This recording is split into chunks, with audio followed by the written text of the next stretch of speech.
अगर तुम्हें लगता है कि तुम एक गलत कैरियर पाथ पे हो तो शायद तुम सही सोच रहे हो। चाहे आप अपना एक नया कैरियर स्टार्ट कर रहे हो या आप अपनी एग्जिस्टिंग कैरियर को चेंज करना चाहते हो, स्विच करना चाहते हो। बहुत सारे लोग अपने कैरियर के कई साल बर्बाद कर देते हैं एक ऐसी जॉब के अंदर, एक ऐसे स्किल के अंदर जिनका फ्यूचर से कोई लेना देना नहीं होता। Well, my name is engineer Waqas Ahmed और मैंने 15 साल गल्फ रीजन में सर्व किया है मल्टीनेशनल कंपनीज के अंदर। और आज की इस वीडियो के अंदर मैं आपको गाइड करने जा रहा हूं कि आप अगर इंजीनियर हो, डिप्लोमा होल्डर हो, बीटेक प्रोफेशनल्स हो, आपको बड़ी केयर के साथ अपने कैरियर के लिए कौन कौन से स्किल सीखने होंगे। इससे पहले कि आज की इस वीडियो को डिटेल में लेके चलूं, I would request you people to subscribe this channel, ताकि फ्यूचर में कोई भी इस तरह की वीडियो बने तो आपको उसका नोटिफिकेशन टाइम पे मिल जाए। वेल, बात करते हैं कैरियर सिलेक्शन के ऊपर। मैंने अपने 15 साल एक्सपीरियंस के अंदर जो मल्टीनेशनल कंपनीज के अंदर काम किया, वहां पे मैंने दो तरह के कंक्लूजन्स निकाले जो आज की इस वीडियो के अंदर डिटेल में आपको बताने जा रहा हूं। दो तरह के स्किल्स की कैटेगरीज हैं जो आपको वक्त के साथ साथ इंप्रोवाइज करने की बहुत जरूरत है। एक, आपको अपने प्रोफेशनली प्रोफाइल को डेवलप करने की जरूरत है, जहां पे आपकी पर्सनालिटी को जज किया जाता है, जैसा कि आपके कम्युनिकेशन स्किल्स, आपका जॉब हंटिंग के मॉडर्न टेक्निक्स होती हैं, जहां पे आप डिफरेंट तरह के टूल्स को सीखना स्टार्ट कर दो as soon as it is possible for you people. क्योंकि पूरी दुनिया के अंदर कंपनीज का जो एक रिक्रूटमेंट का प्रोसेस है वो चेंज होने जा रहा है, जिसमें मैं हमेशा लोगों को ये बताता हूं कि भैया आप लिंक्डइन सीखो, चैट जीपीटी सीखो, अपने लिए एटीएस रिज्यूमे बनाना जितना जल्दी हो सकता है वो सीख लो, क्योंकि सिर्फ इसी टेक्निक के थ्रू आप कनेक्ट कर सकते हैं रिक्रूटर्स के साथ।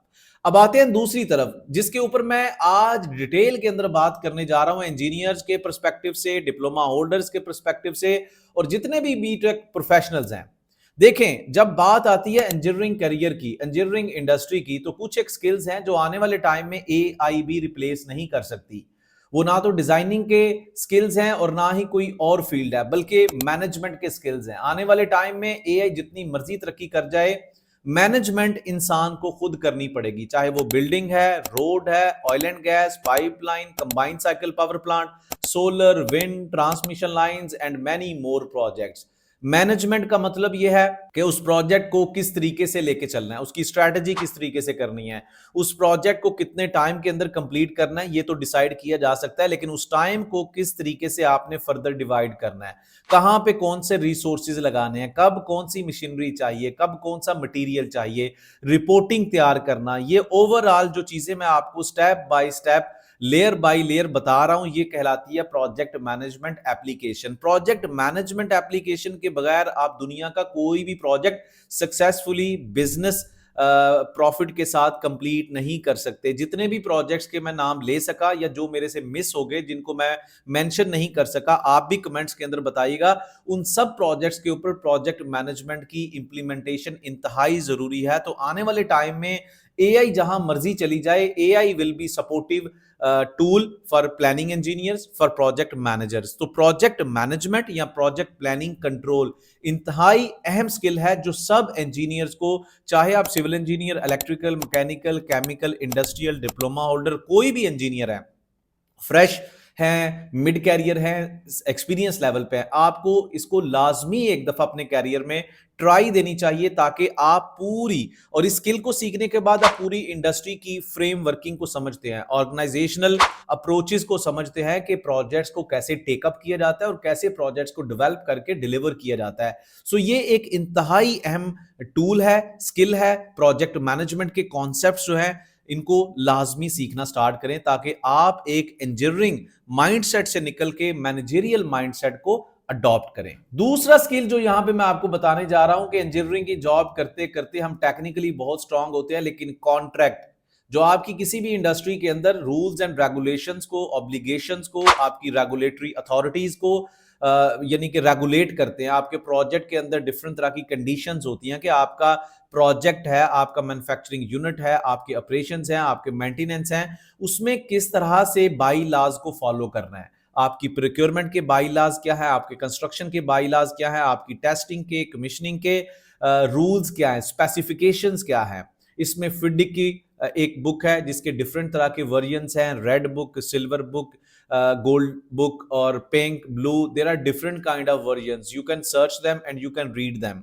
अगर आप एक इंजीनियर हैं और आप एक समझ लें कि समझते हैं अच्छे तरीके से कि यार मुझे मैनेजरियल जॉब्स को अप्रोच करना है, मुझे उस तरह के जॉब पोजीशंस पे जाके बैठना है, लीड करना है, तो कॉन्ट्रैक्ट की जो क्लासेस हैं, इस तरह की सर्टिफिकेशंस को लाजमी सीखना स्टार्ट करें। इसके अंदर सबसे बड़ा फायदा ये होगा कि इस तरह के इंजीनियर्स जिनको प्रोजेक्ट मैनेजमेंट के साथ कॉन्ट्रैक्ट का पता होता है, वो इंटरनेशनली बहुत अच्छा अर्न कर सकते हैं, अच्छी इंटरनेशनल मल्टीनेशनल कंपनीज का हिस्सा बन सकते हैं। इंजीनियर्स के लिए स्किल नंबर 3, आप प्रोजेक्ट मैनेजमेंट को भी सीखें, आप कॉन्ट्रैक्ट बाय लॉज को भी सीखें, लेकिन अगर आप किसी एक टूल को सीख लेते हैं, जैसे कि एक्सेल, एक लंबे अरसे से इसकी बहुत ज्यादा डिजायर है और यहां पे आप बहुत सारे काम कर सकते हो। इसके साथ साथ माइक्रोसॉफ्ट प्रोजेक्ट है, प्राइमवेरा P6 है, ये सारे प्रोजेक्ट प्लानिंग कंट्रोल टूल्स हैं। एक्सेल के अंदर आपको फॉर्मूलाज लगाने पड़ते हैं, एक जेनेरिक टूल है। माइक्रोसॉफ्ट प्रोजेक्ट एक हायर लेवल प्रोजेक्ट्स के लिए यूज किया जाता है, जबकि प्राइमवेरा P6 एक डिटेल के लिए, ऑयल एंड गैस प्रोजेक्ट्स की रिपोर्टिंग तैयार करने के लिए, उनकी शेड्यूलिंग के लिए। तो इस तरह के एक सॉफ्टवेयर जो है फ्यूचर के अंदर आप इंजीनियर्स के लिए बहुत ज्यादा अहम किरदार अदा कर सकता है, आप लोगों को एक अच्छी इंडस्ट्री के अंदर जॉब हंटिंग के लिए। सो don't delay, start learning such kind of tools. जब आप इस तरह के टूल्स को सीख लेते हैं ना, तो आपके लिए ना सिर्फ जॉब बल्कि फ्रीलांसिंग के जो अपॉर्चुनिटीज है उसके भी दरवाजे खुल जाते हैं। Because UK, Europe, America, Canada, Australia जैसे कंट्रीज में जो कंस्ट्रक्शन इंडस्ट्री है, they will prefer to hire people from India, Pakistan, Bangladesh, जिनको वो डॉलर्स में 10 टाइम कम भी पैसे पे कर दें तो उनको बहुत ज्यादा रीजनेबल लगता है। अगर आपको सॉफ्टवेयर आता है तो आप अपने घर से बैठ के इस तरह के स्किल सीखकर आप उन कंपनीज को अपनी सर्विसेज दे सकते हैं, जिनकी age compare to the jobs जो आप कर रहे हैं उससे बहुत ज्यादा वर्थ भी है और वैल्यू भी है। तो इस तरह के टूल्स को लाजमी सीखें, ये फ्यूचर के अंदर आपके बहुत सारे काम आने वाली चीजें हैं। कॉस्ट कंट्रोलिंग, ऑल्दो कि कॉस्ट कंट्रोल प्रोजेक्ट मैनेजमेंट का हिस्सा है, लेकिन कंपनीज के अंदर कॉस्ट कंट्रोलिंग इंजीनियर्स को अलग से हायर किया जाता है, जो किसी भी कंपनी के अंदर उस प्रोजेक्ट की कॉस्ट को समझते हैं कि किस तरीके से एस्टिमेट करवाना है, सबसे पहले प्लान कैसे करवाना है। जब हायर लेवल पे आपके अजम्पशंस एंड बेसिस चलते हैं तो किस तरीके से कॉस्ट इंजीनियर्स उसकी कॉस्ट को डिफाइन करते हैं। डिजाइन बनने के बाद क्वांटिटी सर्वेयर की मदद से आप किस तरीके से कॉस्ट को एस्टिमेट करके एलोकेट करते हो, मैनेज करते हो। फाइनेंशियल जो फ्यूचर फंडिंग रिक्वायरमेंट्स हैं उनको एलोकेट करना, अपनी रिक्वायरमेंट को शो करना, और फिर डिफरेंट तरह के टूल जैसे प्राइमवेरा P6 को देखकर उसके अंदर अपने शेड्यूल के अंदर डिफरेंट तरह के activity codes, cost account, different तरह की मेथोडोलॉजीज को इंप्लीमेंट करना और सेग्रीगेट करना कि प्रोजेक्ट के अंदर इनडायरेक्ट कॉस्ट कौन सी है, डायरेक्ट कॉस्ट कौन सी है, फिक्स्ड कॉस्ट कौन सी है, वेरिएबल कॉस्ट कौन सी है, डिफरेंट सप्लायर से एक्वायर किए हुए रिसोर्सेज की कॉस्ट को कैसे आपने ट्रैक करना है। ये बहुत बड़ा स्किल है जो आने वाले टाइम के अंदर एक कॉस्ट इंजीनियर की शक्ल में आप सीख कर एक बेहतरीन तौर कंपनी का हिस्सा बन सकते हैं। So don't delay to get on this skill. हमारे जो प्रोजेक्ट्स हैं उनके बारे में हम ये तो जरूर सोचते हैं कि ये प्रोजेक्ट 1 साल में कंप्लीट करना है, 2 साल में, 3 साल में। तो इन प्रोजेक्ट्स को टाइम पे कंप्लीट करने की ये कमिटमेंट हमेशा हमें उस सक्सेस तक लेके जाती है, लेकिन हमेशा 99% ऐसे होता है कि अनफोर्सीन सर्कमस्टांसेस की वजह से हम अपने प्रोजेक्ट्स को टाइम पे डिलीवर नहीं कर पाते। यहां पे आ जाती है रिस्क मैनेजमेंट, यानी कि आपके अनफोर्सीन सिचुएशंस को किस तरीके से एनालाइज किया जाएगा, who is the responsible party, extra money कौन पे करेगा, एक्स्ट्रा फंड्स कहां से आएंगे, एक्स्ट्रा टाइम कहां से क्लेम किया जाएगा। सो इन सारी चीजों को कवर करने के लिए बहुत ही डिमांडिंग स्किल है EOT, delay analysis and claims management, जिसके अंदर आप कॉन्ट्रैक्ट को इंप्लीमेंट करते हो और साथ ही साथ डिफरेंट तरह की मेथोडोलॉजीज हैं जो PSP एक सर्टिफिकेशन के अंदर आपको मिलती हैं पढ़ने में। ACE, American association of cost engineers 29R-03 के अंदर ये सर्टिफिकेशन भी बहुत कमाल की सर्टिफिकेशन है। PSP, अगर आप एक अच्छे लेवल पे प्लानिंग इंजीनियर हो तो आपको जरूर PSP की सर्टिफिकेशन के लिए जाना चाहिए, जिसका इंटरनेशनली रिकॉग्निशन भी है और इंटरनेशनल मार्केट के अंदर इसकी डिमांड भी है। और अगर इन स्किल्स को आप सीखना चाहते हैं प्रॉपर तरीके से और समझना चाहते हैं कि यार हम कहीं से हमें कोई ट्यूटोरियल मिल जाए, तो ऊपर दिए गए लिंक को क्लिक करके मेरे इन सारे दिखाई देने वाले लिंक्स को क्लिक करें, जाएं और थोड़ा टाइम दें, 2 घंटे का, 1 घंटे का, 2 घंटे के ये जो ट्यूटोरियल्स हैं इनको लाजमी देखें।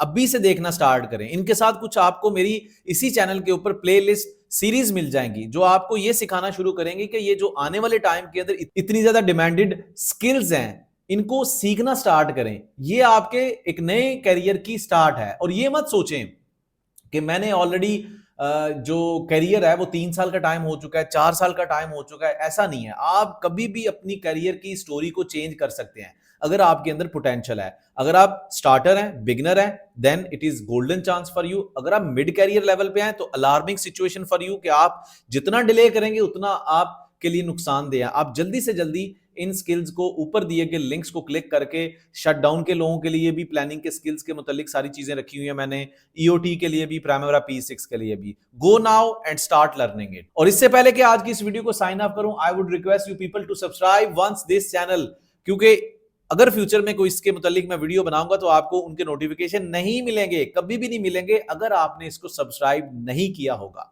सो don't forget to subscribe this channel.